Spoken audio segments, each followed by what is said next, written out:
দার্জিলিংয়ে আবারও কিন্তু ঝমঝমিয়ে বৃষ্টি শুরু হয়ে গেছে। তার সঙ্গে কিন্তু বিভিন্ন রাস্তা ব্লকও শুরু হয়ে গেছে হতে হতে। বৃষ্টির জল আবারও কিন্তু বিভিন্ন পার্ক থেকে আরম্ভ করে খুবই খারাপ অবস্থা এই সময় দার্জিলিংয়ে। দেখতে পাচ্ছ মেঘও কিন্তু ডাকছে, রাস্তার অবস্থা কিন্তু খুব খারাপ। দেখতে পাচ্ছ রাস্তার ওপর দিয়ে কিন্তু জল বইছে এবং অনেক রাস্তা কিন্তু ব্লক হয়ে গেছে। অবস্থা এতটাই খারাপ তোমাদেরকে বলে বোঝাতে পারবো না। দেখতে পাচ্ছ মাঝে মাঝে কিন্তু ভালো রকম মেঘ ডাকছে এবং তোমরা দেখো কি অবস্থা, বিভিন্ন নদীগুলোর অবস্থা দেখো তোমরা। আশা করি এই জায়গাটা তোমরা দেখে বুঝতে পারছো।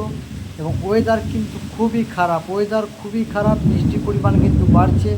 আবারও কিন্তু দার্জিলিংয়ের একটা পরিস্থিতি খুবই খারাপ। যারা পুজোর সময় ট্যুর প্ল্যান করছে তারা প্লিজ ট্যুর প্ল্যান ক্যান্সেল করো, কারণ এরকম যদি ওয়েদার থাকে তাহলে কিন্তু খুবই খারাপ অবস্থা। সিকিম এবং দার্জিলিংয়ের আপডেট ভিডিও পাওয়ার জন্য অবশ্যই চ্যানেলটাকে সাবস্ক্রাইব করে পাশে থাকা বেল আইকনটা প্রেস করে দাও। এটা কোন পার্ক তোমরা কমেন্ট করে বলো। তোমরা অনেকেই কিন্তু এই জায়গায় দার্জিলিংয়ে বারবার এসেছো এবং এই জায়গার ভিডিও আমি অনেকবার আপডেট দিয়েছি।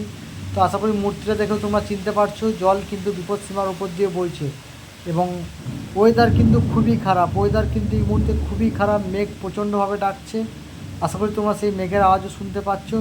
এবং সিকিমের আপডেট ভিডিও পাওয়ার জন্য অবশ্যই, বা দার্জিলিংয়ের আপডেট ভিডিও পাওয়ার জন্য অবশ্যই চ্যানেলটাকে সাবস্ক্রাইব করে পাশে থাকা বেল আইকনটাকে প্রেস করে দাও।